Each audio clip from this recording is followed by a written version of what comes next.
Today's video is going to be a little bit different. We're out here in the beautiful fall forest. We've ditched a lot of our tactical equipment and we're just out here enjoying the beautiful fall weather. So today we're going to really practice those skills of simply building a shelter out of natural materials. This is something that I grew up doing as a kid and I find so enjoyable. In the pack I have on today, I've only brought the very basics. Honestly, for what we're doing today, I overpacked. I could have come out with just myself, but I wanted to show you guys what I personally think are just essential casual items that you need to come to the outdoors and really enjoy the weather. Now with that philosophy also is, I think oftentimes we overpack, so let today be a little intro into sometimes you don't need a 90 litre, 60 litre backpack. Sometimes you just need a small pack, some very basic tools, and you can still build a shelter, get outdoors, and have an amazing time. Sometimes it's fun to just slow down and really enjoy the peaceful, tranquil that is, the forest. So with that, let's get into building a shelter and what I look for.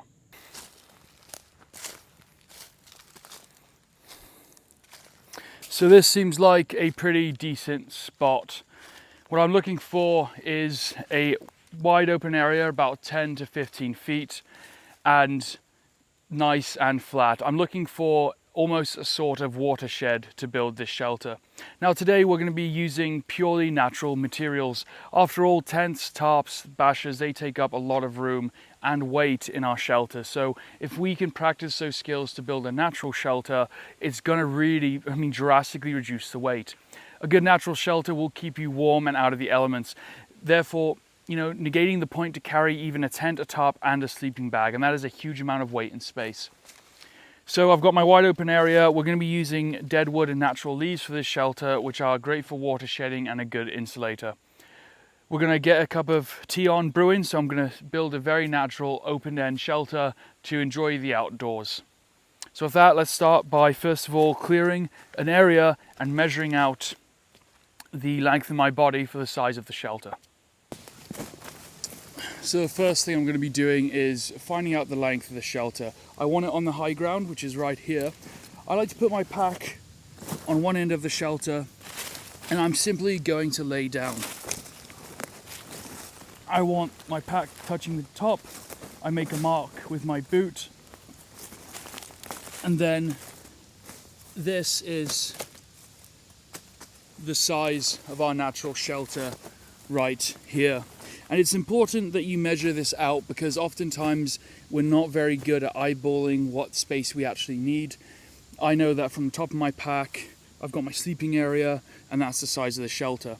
So what we're going to do is we're going to find 2 big bits of dead wood. We're going to mark those spots, those marks that we just made. So now we have our shelter length marked off.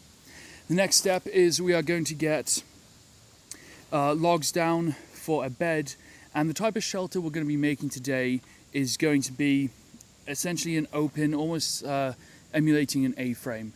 So with that, let's get into finding our dead wood and sticks that we need. So now that I've dropped the pack, there's a few little notes that I want to do before I go off foraging for materials. And that's, first of all, guys, there are ticks and nasties out here, so I want to make sure that my boots are good.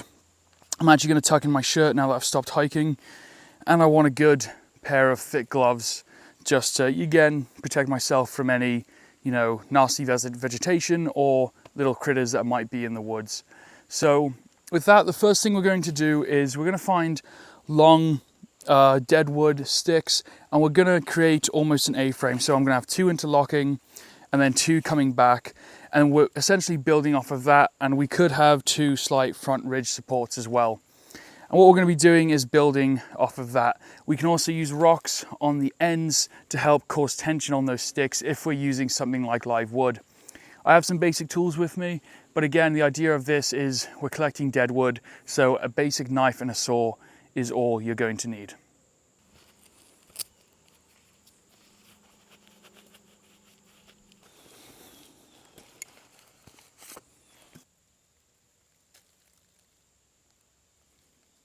So using the axe I've cut a little bit of green wood, and I've collected a lot of dead wood.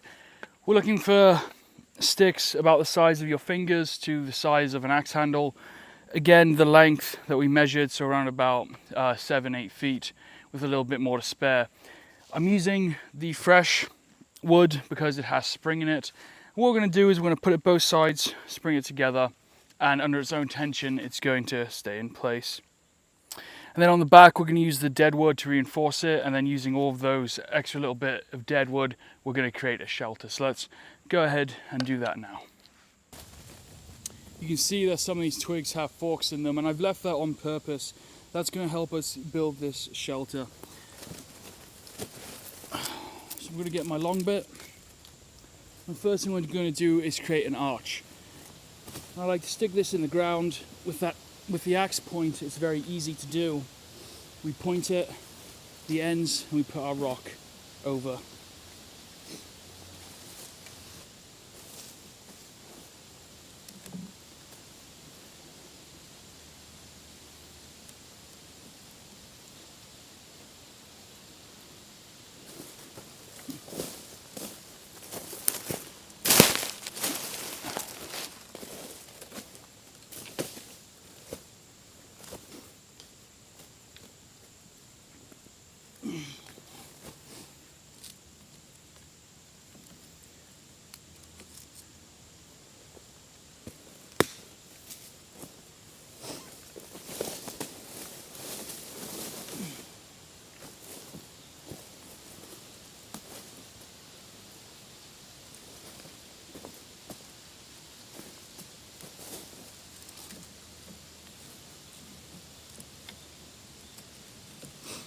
What I'm doing now is I'm actually interweaving all of the top spikes to support themselves. What I can do now is get a bigger stick, and we're going to put this around the perimeter on the back, and all of the subsequent sticks are going to lean up against this one, like so. I then take all of the dead wood that I collected, and I begin to place these around.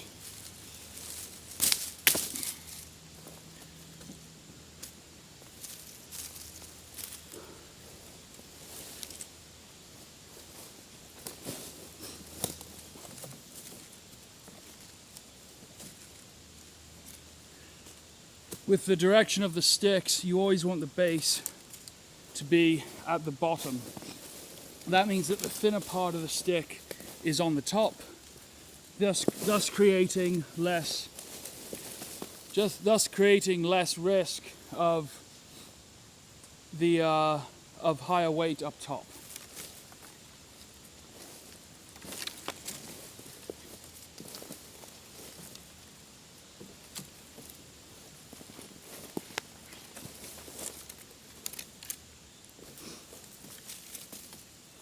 And this is why we use the green wood for the initial shelter, because the springiness, the flexibility and the strength in the green wood is really what allows us to weigh those sticks on top.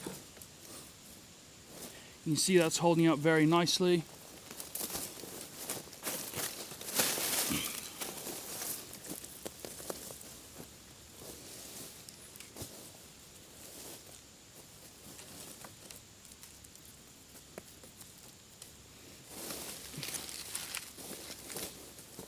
Now I'm going to start to weave the sticks in a zigzag pattern. We're going to get our smaller sticks. We're going to start to weave these in between.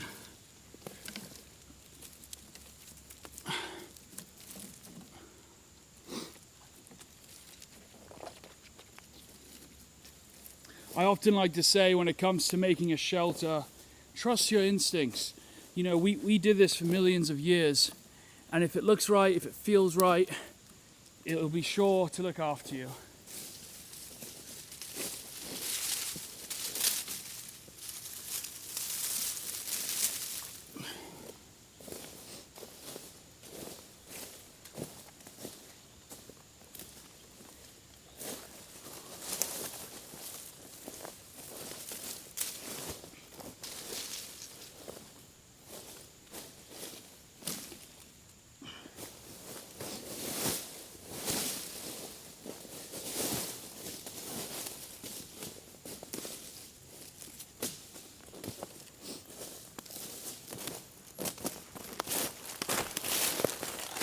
So now what we're going to do, now that we have our basic shelter ridge up, I'm basically going to find tons of little sticks and debris, and we're just going to pile that on the back.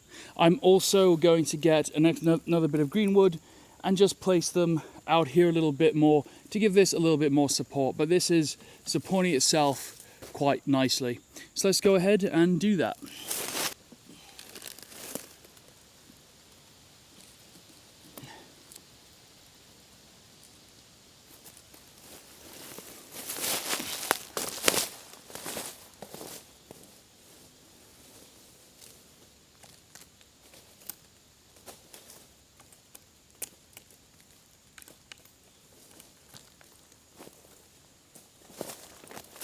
Remember, when using wood and axe for close-up work, you want to grab it by the handle. It's going to give you a lot of control. You never want to use an axe out here or when you're tired.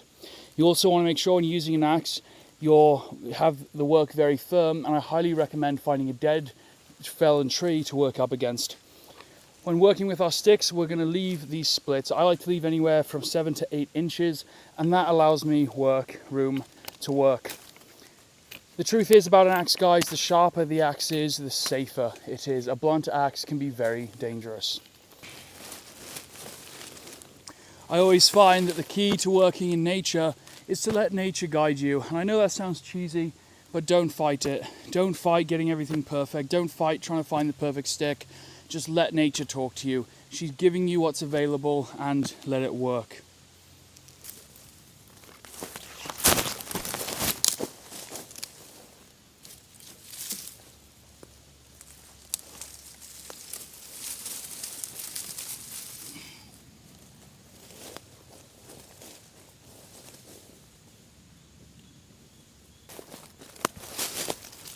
So now the next step with this shelter is to simply, we're going to gather up all of this brush, and if this is the side of our shelter, we're going to gather that brush at the bottom and we're going to pile it on top of each other. The natural sticks and leaves are going to create almost like mini roof tiles and thatching, and dead leaves actually give off a chemical that keeps insects away also.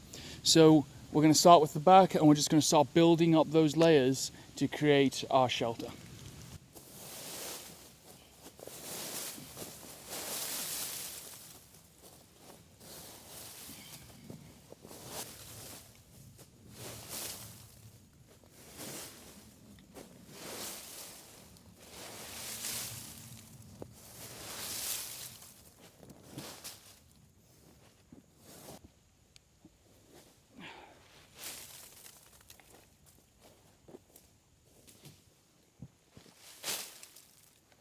Okay, so there we have it. So this is a very basic A-frame style shelter. It's okay, so there we have it, a very basic A-frame style shelter. Again, we're measuring our body. We're using the cut fresh wood to create a springy, almost structure. And then we're using dead branches and leaves, piling them up. And guys, this is going to take good care of you. The nice thing about natural materials is, again, it allows you to use your environment. It's free, depending really wherever you're going in the world. Even snow can be used to make a shelter. So let this be a reminder to train up. You know, don't buy into all the equipment right away, or if you do have it, remember, every bit of equipment can be substituted with knowledge. And this is super easy, it's super simple, it's camouflage, and it returns to the environment. You see, once I'm inside, it's actually pretty tight and cozy. And it's kind of hard to actually show you guys, but we can start a fire right here at the entrance.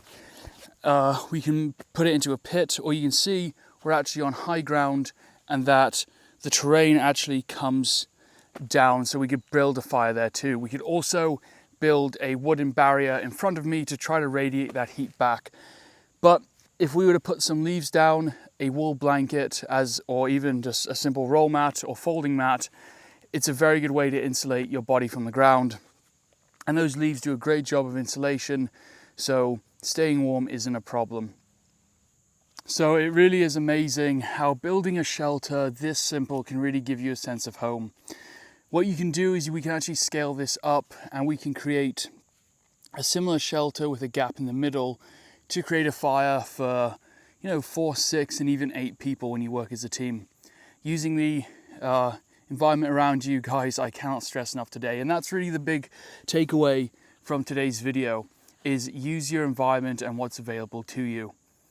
Oftentimes we like to carry so much equipment, we forget that at the end of the day, we are out here to enjoy it, and using those natural materials, I think, is just a great way of doing that. So the first thing that I want to start off with is simply what I'm wearing. Now, what I've got on is a good pair of outdoor boots. These are Bates military boots. I've got a good pair of wool socks and these awesome full Raven G1000 trousers. You don't want to go out wearing gym equipment. You don't want to go out wearing something that you won't be able to actually use. Your clothing is just as important as a piece of equipment as anything else in our pack. So you've got an awesome pair of trousers. Ex-military surplus ones are great, but I absolutely love these full Raven G1000s. Coming onto my shirt, I've got a cotton shirt, or a t-shirt will do. I've got a good belt also with that t-shirt tucked into it. I've got a good lightweight jacket. It's fall time and we might get some rain, so that's always a good idea, especially in England. And on my head, I've got a cap with a pair of gloves. There's lots of nasties in the woods, guys, and when we're playing around building natural shelters or doing work with knives, we want to make sure that our hands are protected. A small cut can become a big problem, so we really want to avoid that. So now that we've gone through what I'm wearing, let's get into the actual pack itself. So right here I've got a Crossfire CF1 pack, and this is an awesome pack. It's very, very small, it's lightweight and amazing quality. One of the things I love about it is with these small packs, oftentimes our backs will actually bend these packs and you lose volume. What's cool about the Crossfire is it's got this upper part that actually suspends onto your back, keeping the actual volume of the pack as advertised, which I believe this one is 17 litres. Don't quote me on that though. So what do I carry in the pack? Well, on the external of it, we've got this helmet carrier, which is great for stuffing anything from wet jackets to just big bulky items like an axe. I've got a carabiner. You never know when you might need to hang or dry equipment. So in the front today, I simply packed a full canteen of water, and that's going to be essential. From there, I've got my two main sources of cutting tools. I have a Laplander saw, amazing Swedish saw, can cut through dead wood with ease. I then have another Swedish product, the Mora knife. I'm a huge fan of these, and attached to it, a fire striker. Now, when I'm in the woods, oftentimes I'll have this on my belt. Coming on to the front compartment, I have, of course, a first aid kit. Medical is huge in the field, and you want to be able to know that you can deal with small problems. And a bandage or a tourniquet is never a bad idea, especially when we work with things such as axes. Speaking of axes, this is a gorgeous Granfözerbruck Swedish axe, small forest axe, and it is by far one of the best tools, I think, when you get into intermediate and advanced woodsman skills. A good axe is a must. These Swedish ones are absolutely beautiful, and the fact that they're handmade out of natural materials, it just adds that connection to the outdoors, and I really, really love it. Some simple snacks, of course, are a must. And then coming to the main compartment, I have a folding cup for drinking water or tea, a mosquito head net. You never know when you'll need that, and if there are bugs out, having that head net just gives you, especially if you want to take a nap or if you want to observe nature, it gives you the ability to know that you're not going to be bitten by anything nasty. I then have another water source. This is a Grail. What I love about this is not only is it a water carrier, but it's a filter also. So I know I can get water anywhere. The Grail filters can filter out viruses and bacteria. So any water I come from, even still water, which normally you would never consider drinking from, the Grail is going to be fine. As long as it's not full of particulates, the Grail will be able to deal with it. Coming down, I've got a fire maple bushcraft pot, and what I like about this is that it's got a spout to pour and to hang as well. You've got this hanger, because after all, what's the point of shelter building or coming outside if you can't make a cup of tea? Which brings us to the inside of this. Inside of here, because we always want to use our space, I have 2 candles. This is to keep myself warm, or if I need to start a fire or use wax to repair something, or honestly, they're really, really useful. So I got 2 candles in there. I have some Fire Dragon fuel. Again, if we're going to carry this stuff, guys, we want to make sure that we're able to start a fire. Doing it the traditional way is all fun in practice, but if there's an emergency or you need warmth, you've got to have the stuff to start it. And of course, I have the brew kit, and this is a collection of matches, coffee, tea, creamers, and everything you need to make a cup of tea in the field.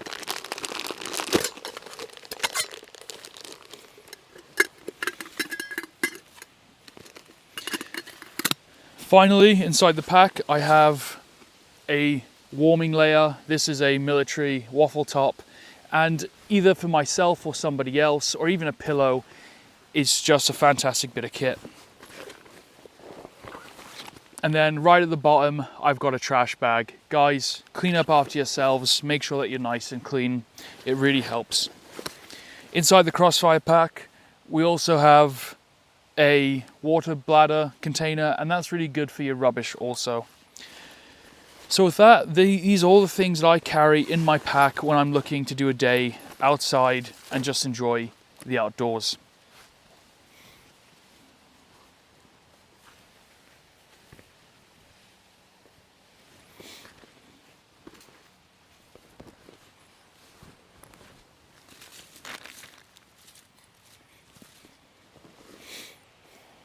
That's all I've got for you guys, a really quick, simple video. I just wanted to share something, and you know what, not everyone's looking for that full-length video, so I wanted to just share what I think is a very basic day loadout.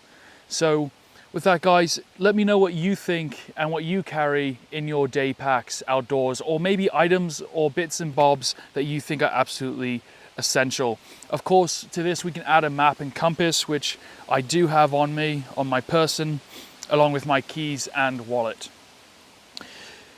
Guys, I want to welcome you if you're brand new to the Echo Mike channel. Here, it's all about my thoughts, lessons learned, and sharing experiences and lessons from others. We do anything from survival, outdoors, and military fieldcraft skills for the normal person and civilian, excuse the wind, or anyone looking to improve themselves, honestly. We also discuss some philosophy, and it's a place of learning. So let's make it, the comment section, a place of learning, guys. Lots to come on the channel. We're going to be doing, as the winter comes, you guys know, lots more of these survival type topics. We're going to get away from the military stuff. We're of course going to be uploading our military stuff as normal, but we're going to be doing survival stuff, because at the end of the day, all of this does translate, and I honestly really enjoy it. So guys, let me know what you think below, and that's all I've got for you today. So as always, look after your mates, look after each other, and I'll see you on the next one.